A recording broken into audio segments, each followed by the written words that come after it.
Hello, guys. It's the What's up, first dude? time we've been together on a Zoom call ever in our lives. All of us together. This is Which is just very exciting. It's so exciting. This is a pretty big step, I think. We don't have to see each other in person anymore. We can just Ever again. We can order our groceries and have them delivered. We can just video call each other. No human contact. Never have to leave. Well, we are in our second video. We had one test video last week. It was on my YouTube channel, and it was fascinating. It was 10 minutes of intense fun. And so now we're doing number two. Yeah. Number two. Watched it, loved it. Two. Yeah. I heard it was a big success. It was so successful. We had 21 views Already? last week already. That's cool. And so we figured we're going to just build on that momentum and bring in two extra special co-hosts. So we have myself, we have Scott, who was on the initial video, and now we have cousin Eric and cousin Josh. So, Hi, cousin. Hi, everyone. It All kind of right. makes it sound like we live in a commune or something. I'm going to admit right now, I have trouble looking at the camera. I look at myself, so my eyes are always looking. Well, your hair is impeccable tonight, so I'd be. Thank you. Just keep looking at you. All right. So we decided to call this video series Average Co's. We changed our name. It's now called Average Co's, and we're going to have like a little cool little sequence at the front. Yeah. And then we're going to get right into this. We're going to get all crazy. And then, and then we're going to talk about topics every week. The purpose of Average Co's is to talk about entrepreneurial ideas. And we've got some of the best entrepreneurial minds in the world on this Zoom call right now. Yeah. If I want to get advice about it, I'm going to listen to average people. Not the best, not the upper echelon. I want to hear average people's ideas. Everyone starts average. Put that on a shirt, put it on a bumper sticker. We figure if the average person can do it, anyone can do it. So why not listen to us? Here we go. All right. Enough of that. My name's Rodney, and I'm one of the four co-hosts. And brief introduction, I work for an international corporation and work that 5 days a week. And the four of us were interested in any other business ventures that we might get ourselves into. And so we started having these calls, and we figured, why not record it? So here we are. And that's me. Scott, what about me? Well, I'm Scott, and I'm one of the co-hosts as well. I'm previous business owner, would like to get into more, and just here to find new ideas. More good. Awesome. Eric. Cousin Eric. Yeah, I'm cousin Eric. I'm a firefighter. I've been a firefighter for the last 5 years. I've been a small business owner. I've been a retail consultant, and always looking for other ventures to be involved. And I have a lot of time off as a firefighter. Nice. And a lot to think. So award-winning firefighter. He's an award-winning firefighter. Yes, I am firefighter of the year. I will be receiving Act of Valor. I will be carrying multiple axes around on a daily basis. Awesome. If anyone wants to see my calendar, you can go to. Sorry, the address is. Yeah, why would you bleep out the address? You're not gonna get any views that way. It's not real. We're excited to come over. Yeah, I'll wear these the muscle shirts to the business meetings, and maybe that'll up. That's my business idea. Muscle shirts. Yeah. Maybe t-shirts will be one of our future meeting topics. All right. Last, but certainly not least, we have Josh, cousin Josh. I am Cousin Josh. I work for one of the largest retailers in the country on the furniture side. However, I work in the contract division. So we do things like work with the government, work with local municipalities, work with large Fortune 500 companies for their needs. So I actually manage that. I have an 8-month-old daughter at home. And so I get a perspective of a very tired dad, which is exciting. And I'm really here to, I'm very interested in new business ventures, very entrepreneurial, always have been. One of the reasons I took my first my job here at my current company is because we started this from scratch, and I've been able to be a part of building that up to a $15 million department, and it's been a lot of fun. So I want to try to do that for us as a group and somehow build some businesses that way. That's awesome. That's a very good introduction. I can tell you've done that before. Well, I mean, I talk all day on video calls, so yeah, it's actually I have a teleprompter behind me. Nice. Yeah, that was really good. I want you to make us $15 million too. That's great. Yeah, can you turn All this right. into $15 million? That would be great. Well, I'm gonna go. I'll get started, and I'll. Yeah, Keep sticking this high on Scott. Yeah. As you can tell, we're all kind of on the base level. We've talked a lot about real estate investments. We've talked about small businesses. You two, the two brothers, Scott and Eric, you've actually had your own business before, so you have all that experience. That's right. That's right. Very successful business. Yeah. We had that for 11 years, 12 years. Nice. 11 years. 11 years. Decided to try something new, so we're trying to find something new.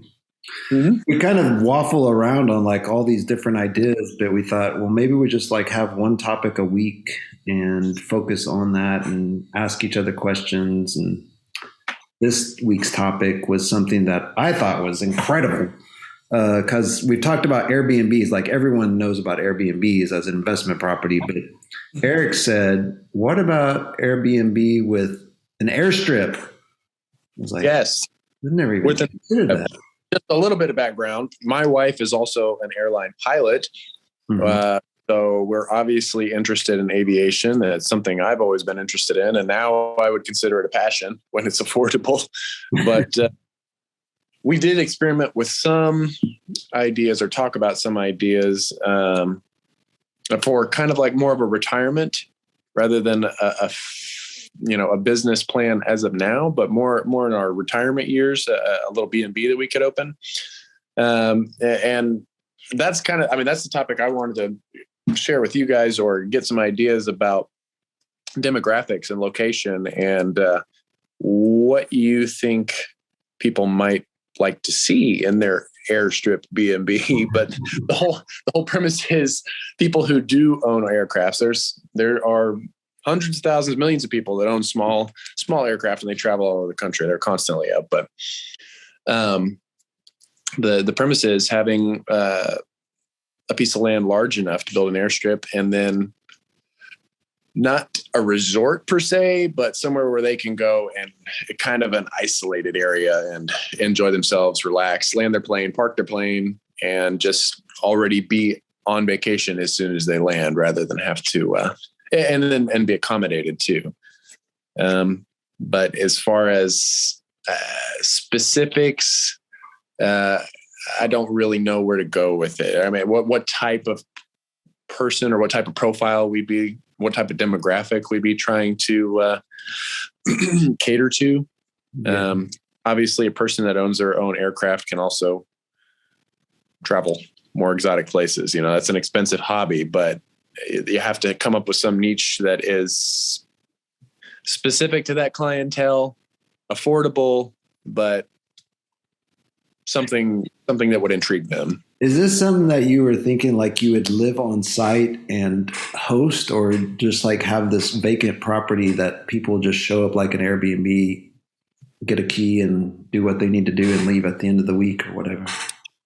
So we've talked about a few different options. One, that could be our property, large enough property to where we build our retirement home there. And then, at one end we have our retirement home. The other end we have bungalows, tiny houses, or larger houses for people to stay in, on the strip.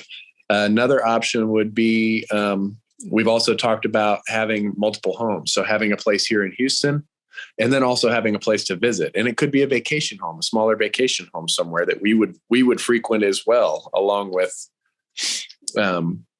having the business operated side on there too. Now, if we went that direction, we would obviously need a management company to take care of it while we're gone. Or if we have our own aircraft, we'll be in and out of there as well. Third option is just creating a destination for people with an aircraft and that interest to fly to, and hiring a management company to take care of it, 100%. As far as the accommodations there, renting a place to stay, maintaining the property, maintaining the runway. I would probably put that back on myself rather than a management company, obviously. But yeah, those are the three options that we looked at. So having a management company actually take care of all the accommodations for people there, living on site, or it being a place that we can also vacation to and just have additional places for people to stay. Would more of the traditional bed and breakfast type criteria, and if it was a place of ours, our vacation home or our primary residence, then having them be able to come visit would, be the bed and breakfast. Yeah, I was asking you the other day because different planes have different landing requirements, but pretty much a bush plane can land on a dirt patch, and then there's jets that require all the sophisticated runways. So it really just depends on your budget, I guess. On what but is one thing, and then who you actually might have coming there. I would say the person that owns a Learjet or a Citation is not going to be landing to stay in a tiny home. They're probably going to be going down to the Bahamas somewhere in their little beach house. But, anybody that owns a single engine piston aircraft, it's very possible to cater to somebody like that. And then you don't necessarily, there's all different types of runway configurations you can have at that point. Those aircraft, the majority of those aircraft can land on a grass dirt runway. You don't have to have an asphalt runway. Now you'd increase or broaden your range of people that you can reach out to if you did have an asphalt runway. But as far as the cost to build a runway, I couldn't tell you. And then again, like I talked with Rodney last week, runway width, runway length, those are all factors. And obviously, the longer you make a runway, the more types of aircraft you can land there, but the cost just considerably goes up. This isn't something that I've researched yet. I don't know what the cost would be, how much land that we would need, the buffer that either end of the runway. You can't just build a runway and there'd be a dead end at both ends. You have to have land on either end of it as well. So how many acres does that require to build a 4,000 foot runway, something that would accommodate a lot of different types of aircraft? I don't know. Those are the things that I'll have to research. Really, the developmental phase that I'm in right now is just seeing what kind of people would be interested in that. What would their needs or their wants be to come to a place like that? And what would it cost to operate it? I mean, is it justifiable? Would people want to land their aircraft there and stay in what we would have to offer? Would you need different amenities, things that only those people that fly or own aircraft that they would enjoy? I don't know how to reach out to, or I guess I don't know how to reach out to those people or research what the wants and needs of those people would be, other than social media. I mean, seeing I don't know how you ask people about that kind of thing. What would they want to see in that? If you could fly your plane to a resort, what would you want in your resort or your bed and breakfast? But it kind of, I guess it has to be something unique. Any ideas there, that would be helpful, other than just the seclusion and the convenience of being able to land your aircraft, park it, and walk right to your vacation spot. Yeah, I think it's neat. What about, would you allow people to parachute in? I don't know enough about the regulations for that. Also, how do they get out then if they didn't bring a plane? Then I have to arrange transportation to get these these hippie skydivers off of the property. I would imagine at the very least you'd have to offer some minimal A&P service as well in case someone did land and they had a problem with their plane. That was going to be my question is like, you would have to probably offer an option for fuel. You'd have to offer, have an option for aircraft maintenance, things like that. And like those costs, I'm wondering what, you talk about the cost of the runway, but I feel like that sort of stuff is, the kind of the, where you have to almost create something that, for the average person is not budget friendly because you have to those things, people are going to be, in my mind, people are going to be paying for the exclusivity. If I'm flying my plane somewhere and I own a plane, like I don't want that to necessarily be an experience that everyone can have. And if I have the money for it, then I'm willing to pay for that. And so like, I think it's got to be more about selling the exclusivity of the experience, or you're going to have to go the appeal to the masses route and just, make it accessible for everyone. Like, I don't know that there's an in between there. Yeah. Are you hearing what he's saying, Rodney? Skydivers are out. We're not doing skydivers. So basically you want maybe a road for any type of maintenance or supplies you need. But other than that, the only way to get there if you're wanting to stay is plane. Yeah. Well, so we would need things like a fuel truck or a self-serve. So every FBO that Caroline and I visited had the option of either a self-serve, which is you just pull up, like it's like a gas pump and you fill up your own plane, or they had a fuel truck and it was additional to have someone come out there and fill up your plane for you. So there's full service and self-serve. So we would obviously need, there would be fixed and variable costs associated with that. The fixed costs would be purchasing the equipment necessary for that and maintaining it. And the variable cost would be obviously the fuel. We would have to have a location where fuel could be brought into us on the truck. They don't make fuel drops with planes. So your tour would have to be accessible by road as well. It can't be completely so secluded or isolated that you can only get to it by plane. That's not big enough for that jet fuel tanker to land. I personally think that you just have a regular Airbnb that has a road like any normal person would get there. And then of course you could fly into it. So you have a little airstrip. I remember watching Life Below Zero, and that lady up there in Alaska that lived on the North Slope, she just basically had a bladder of fuel. And I'm sure she was a mechanic of some sorts, but it wasn't something that was directly offered because it was her alone and whoever flew in. But I think you could even advertise like this is not a fueling station. If you've got fuel problems, that's not our problem. We offer bed and food. But if you need fuel, go somewhere else. And it would be designated a private airport too. So when you're flying around and you're using, your GPS or you're using ForeFlight, you're using your iPad, all those airports and those runways may be on the map. They may not, but they will be on the map if they are a public airport. So if it's labeled a private airport, you technically can't land there unless you have an emergency. So people couldn't just come in and bump fuel off of us. It would obviously be for guests only, but we would be designated a private airport for that reason.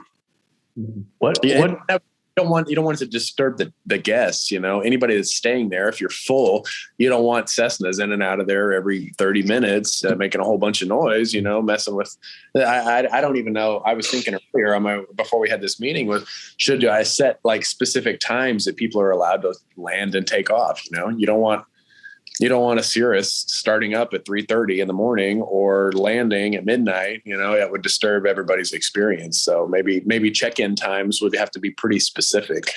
Yeah.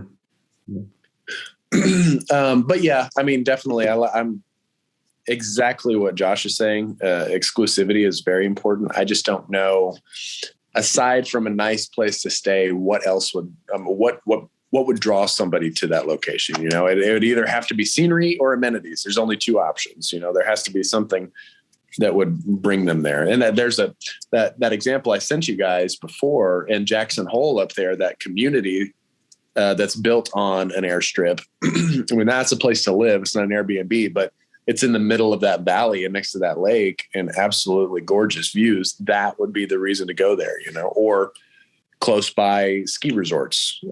So you can either be located close to amenities, have amenities on your park, or it's got to be a beautiful place to go visit and just get away, Yeah. Yeah, like even neighborhoods have their own airstrip. We were in Lakeway today, and there's an airstrip in that neighborhood. I don't know what the requirements are to land, but it's just for those residents. I'm sure they don't have a public airport. It's just residents with their own planes, right?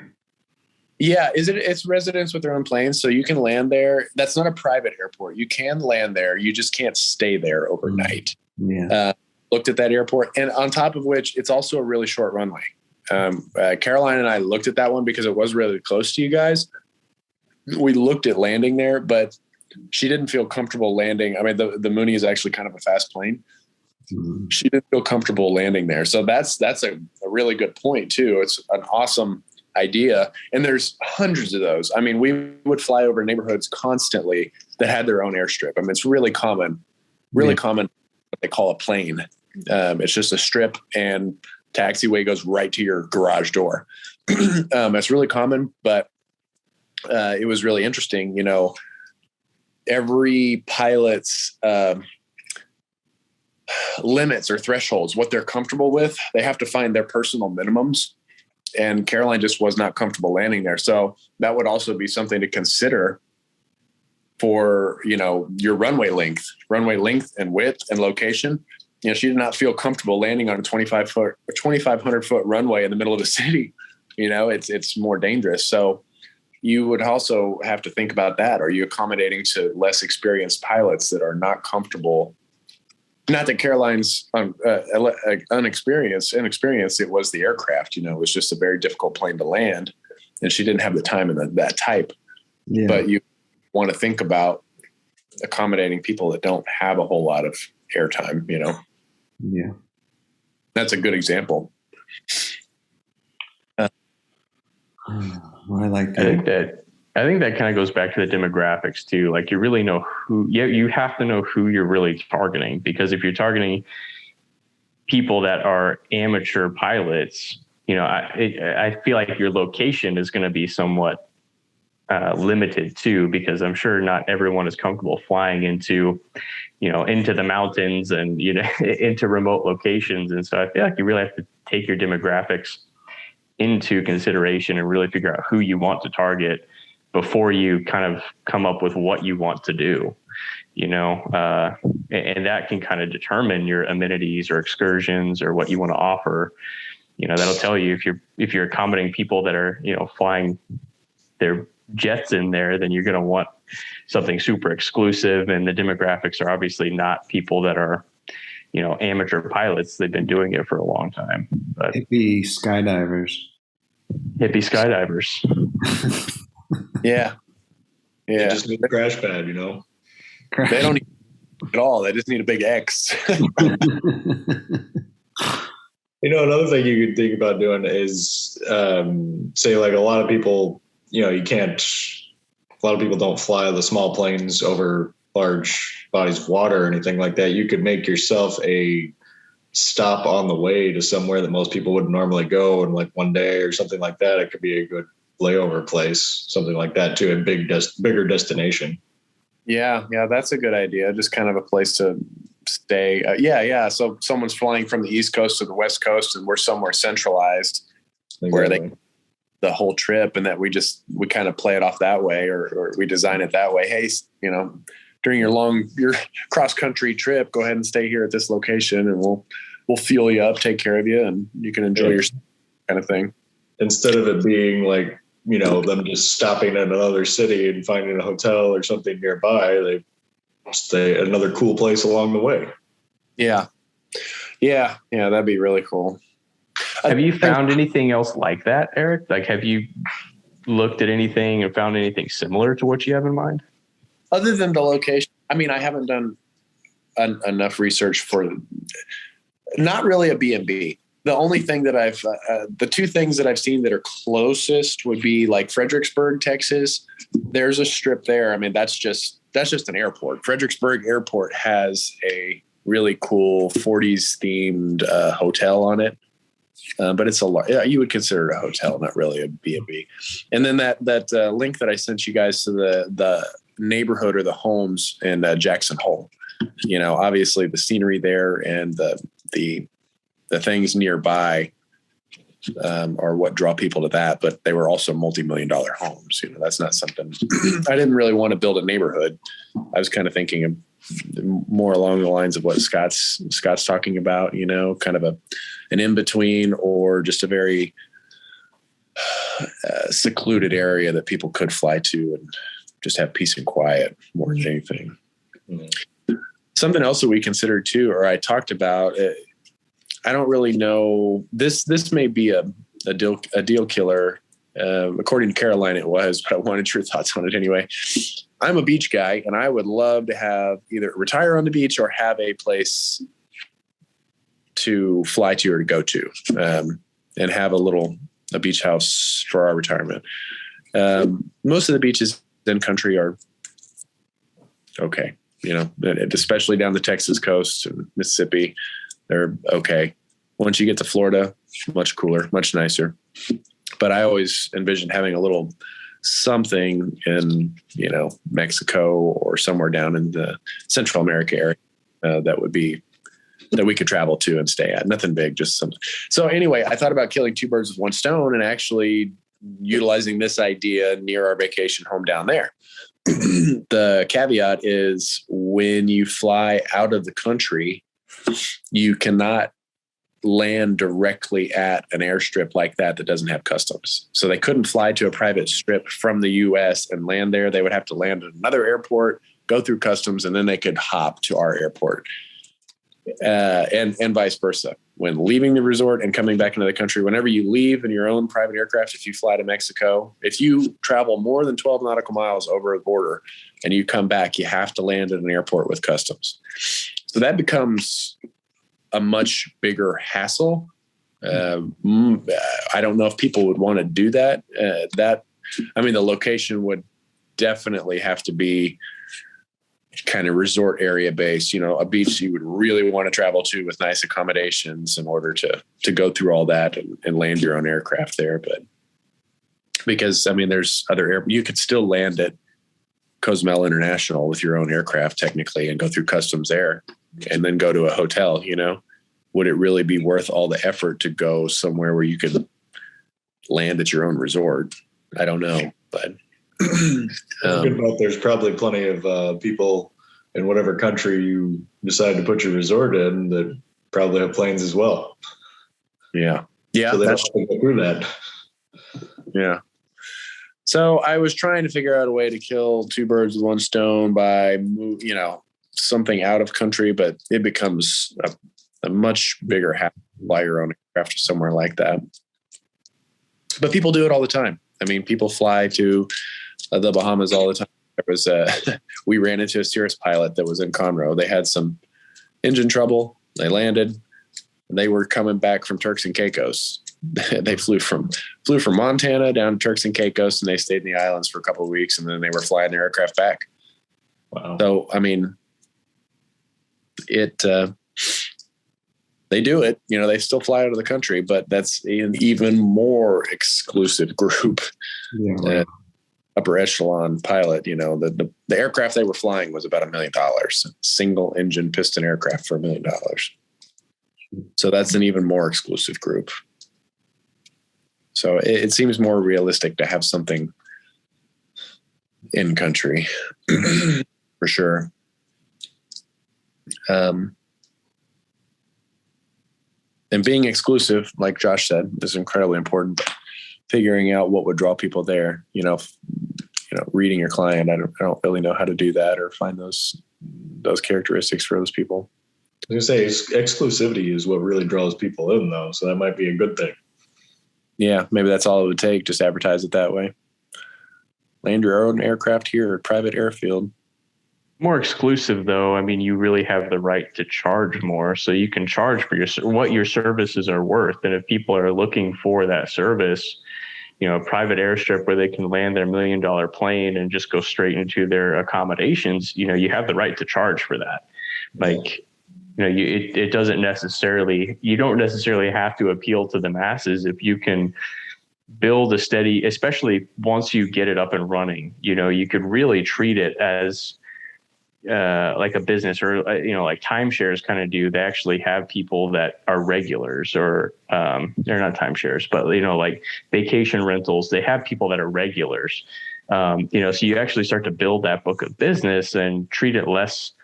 If you're going to go for that exclusivity, you treat it like an Airbnb. Anybody can rent it, but you also have a stable of clients that are, are going to come stay with you if you provide good accommodations.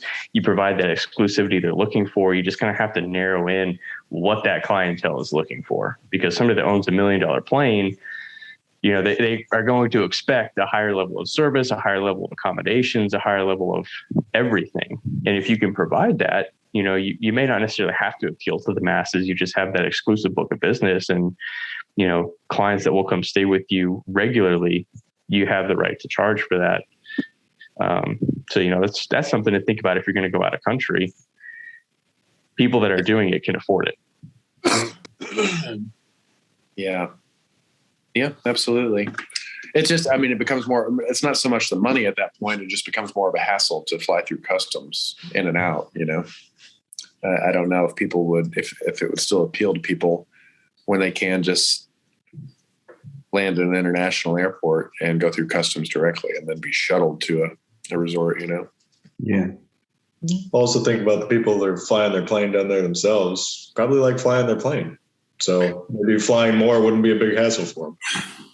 Yeah. Yeah. And I've seen a lot of videos on YouTube of people that take their planes down there to the islands and they just hop, from island to island. I would imagine that they have to touch down in customs every time they go to a different country. So, or they have to talk to somebody. So maybe it wouldn't be as big of a deal. I don't know.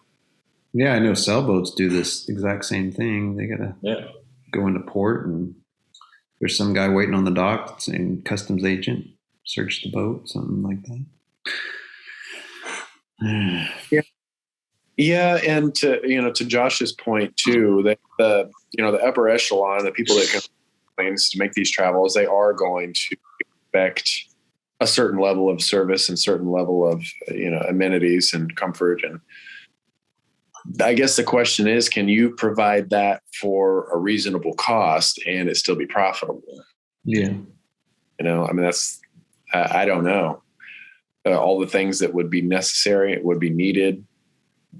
Can you provide that and still charge them something that is not so outrageous that they won't just go to the Hilton, Yeah.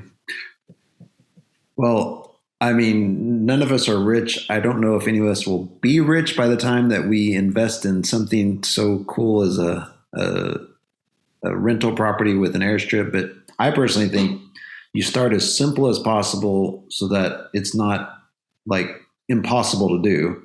I don't know what that simplest option is, but it seems like if you just got the license to operate a private strip that allowed people to land on it, like it's your own personal property, you start there and then grow it to something that's very exclusive and high profile. It seems like it should be fairly simple to do, in my opinion.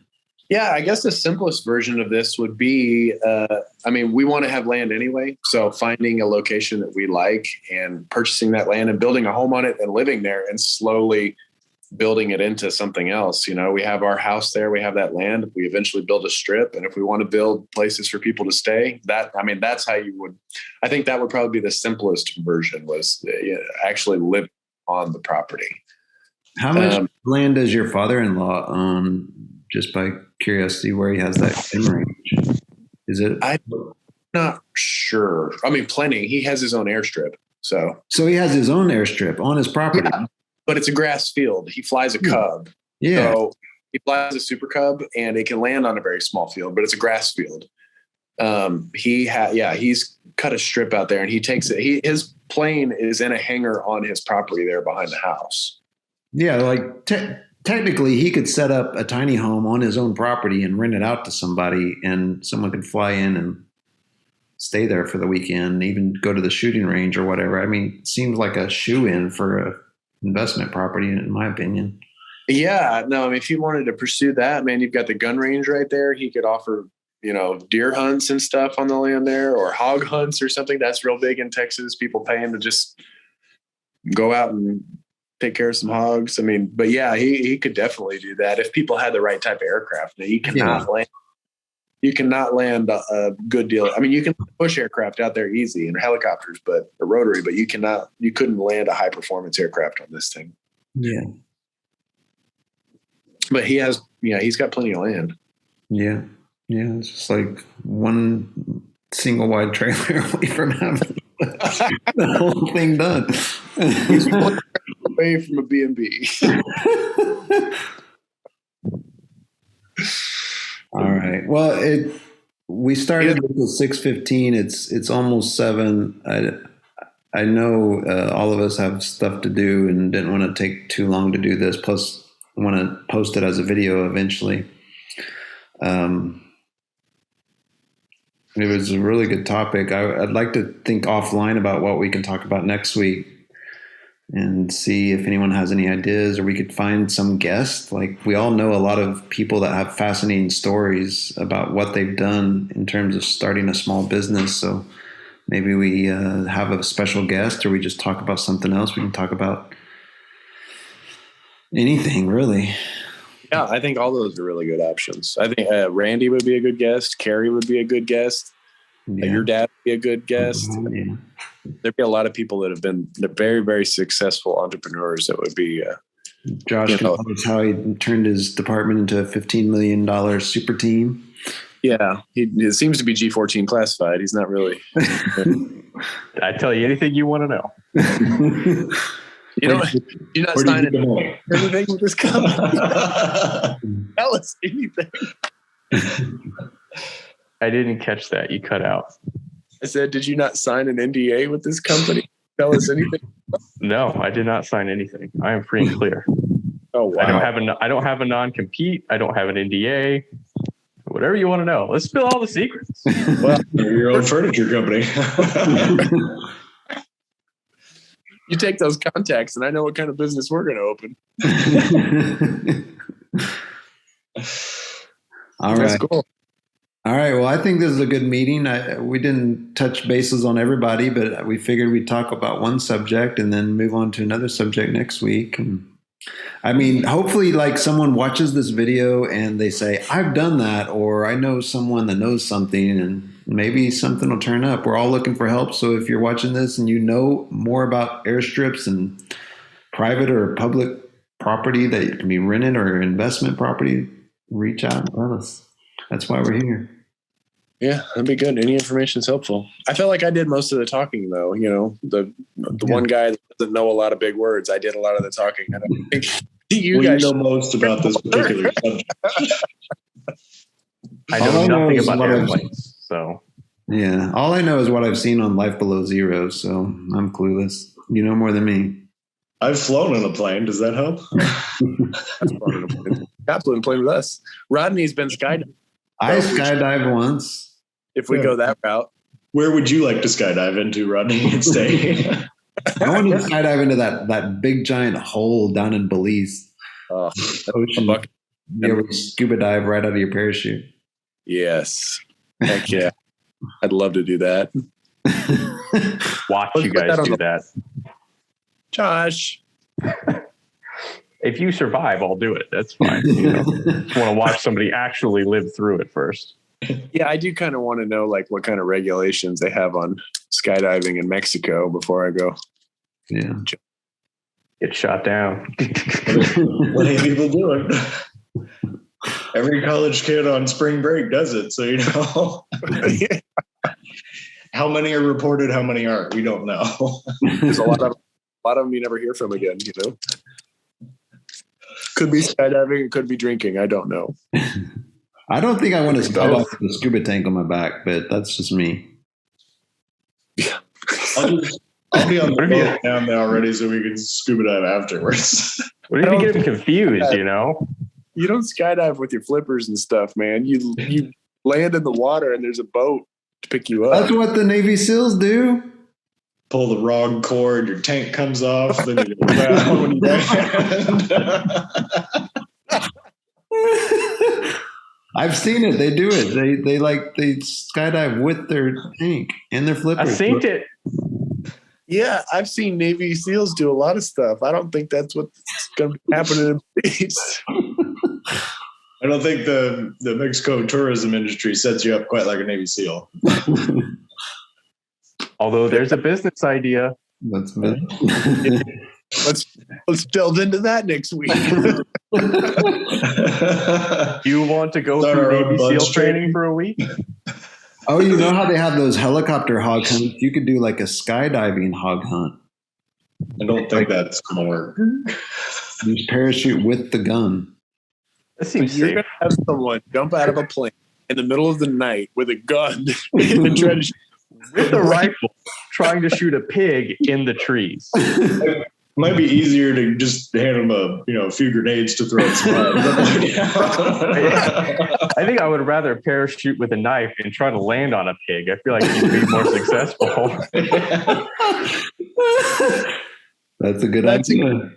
What if you take a bunch of shots and miss and you land in the middle of a big horde of angry pigs? You got them all riled up. In a helicopter, you get to hover. I mean, you're going down with a parachute. Hey, every idea is a good idea. It just may not be fully fleshed out. It's Yeah. spitballing. They're all good until someone dies. Let us know if you thought this was the most interesting part of the podcast. Was this your favorite part? Because I laughed the most during this part. If they make it to the end, we're gonna get more viewers, I think. Yeah, can you edit this and put this at the beginning and make people watch the thing? Really hook them in, you know? Do a teaser opening, at the beginning. Yeah, exactly. The opening credits there show some stuff from the other parts of the show. This is for us. If someone else enjoys it, fine. Otherwise, I enjoyed it. Yeah, I like that. I enjoyed it. I love it. Yeah. Okay. Well, let's try again next week. We'll see if Saturday night works. Otherwise, we'll find another time. I'm going to try to do some more listening next time. Well, maybe we'll find a subject that some of us might have some actual knowledge about. If anybody's listening to this, don't do anything that I said. It was pure speculation. I have no knowledge. I wouldn't listen to me. I'm just going to throw it as a disclaimer. Do we need a legal notice at the end of the video? Illegal. Yeah. Please don't invent your own airstrip without further research. And if you do, talk to us first so we can get it on. I am not a pirate, but I play one on TV. All right, guys. See you later. All right. Hey, good meeting. Talk to you later. Bye, guys. Bye.